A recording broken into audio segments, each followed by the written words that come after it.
आप लोगों की एकता बहुत अच्छी थी, आपका मैसेज बहुत ऊपर लेवल पे चल रहा है। और साथियों, आपकी एकता को देखते हुए चेयरमैन साहब ने मुलाकात का समय भी दिया था, लेकिन दीपावली का समय होने के कारण वो व्यस्त भी थे, उनसे मिलने वाले बहुत आ रहे थे। उसी बीच उन्होंने हमें समय दिया था और कहा था कि मैं अभी डीटीसी को जान लूं, नया नया आया हूं और आपसे परिचय चाहता था, इसलिए आपसे मुलाकात की।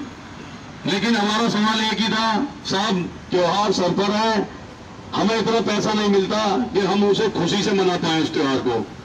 तो सर हमने यही कहा कि साहब हमारे लिए दिवाली और बिना दिवाली एक जैसी होती है, क्योंकि हमारे लिए कोई रजिस्टर्ड हॉलीडे नहीं होता, हमें कुछ एक्स्ट्रा नहीं दिया जाता। तो इतना बताने पर उन्होंने कहा कि आपकी समस्याओं के लिए अलग से समय देंगे, लेकिन अलग से समय अभी तक नहीं दिया गया है। और साथियों, हमने वहां अनाउंसमेंट किया था कि 1 महीने के भीतर हमारी समस्याओं का समाधान यदि होता है तो कर्मचारी सुचारू रूप से अपने काम पर रहेंगे। अगर 1 महीने के अंदर हमारा समाधान नहीं किया जाता तो हम दोबारा से धरना प्रदर्शन करेंगे।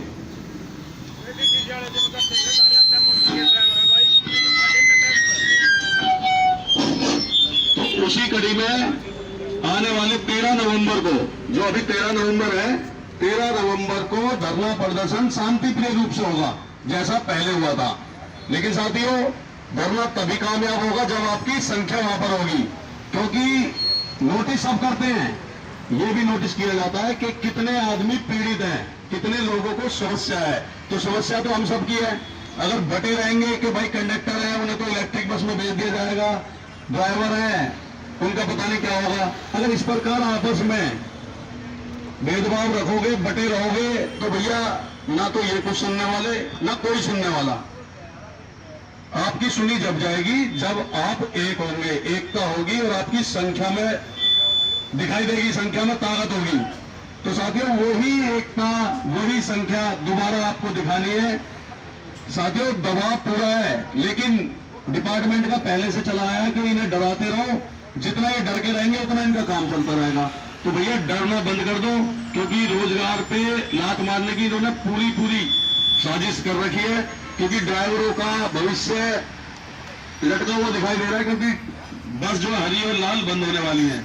उनके बाद इन्होंने कहा कि प्राइवेट कंपनियों को ठेका दिया गया ड्राइवर लाने का। तो साथियों, ऐसे जो फैसले एसी रूम में बैठ के किए जाते हैं, उनमें यूनियनों की भी भागीदारी होती है। अब जाने कौन सी यूनियन रही होगी जिसने इस फैसले में सहमति दी है। हम इसके विरोध में हैं और हम चाहते हैं वो ड्राइवर जो प्राइवेट बसों पे भी लगे हुए हैं, उनको भी डीटीसी में लिया जाए, क्योंकि डीटीसी विभाग के खुद के ड्राइवर होंगे तो वो विभाग चलेगा। और साथियों, कंडक्टरों के साथ भी ऐसा है।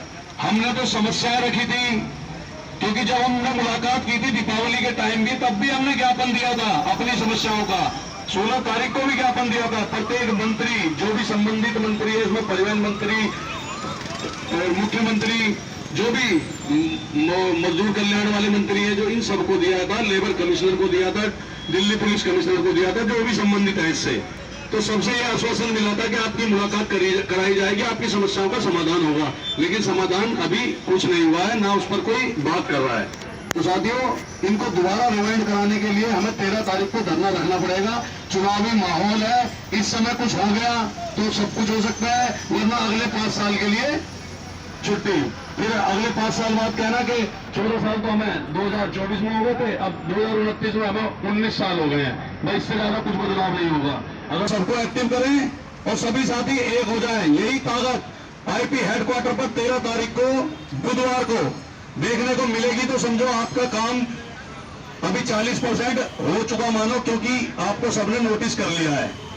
और यहाँ पे आप और बढ़त दिखा दोगे तो आपका काम जल्द से जल्द हो जाएगा। साथियों, सरकारों के फैसले बदलने में ज्यादा टाइम नहीं लगता। आपका फैसला बदला जा सकता है। ड्राइवर हमारी कंपनी के जा सकते हैं डीटीसी के पेरोल पर, और वो जो ड्राइवर है उनको भी डीटीसी में लिया जा सकता है, क्योंकि उनका वेतन प्राइवेट कंपनी को था, वो नहीं दे पा रही थी। बिजली का बिल वो कंपनी नहीं भर पा रही।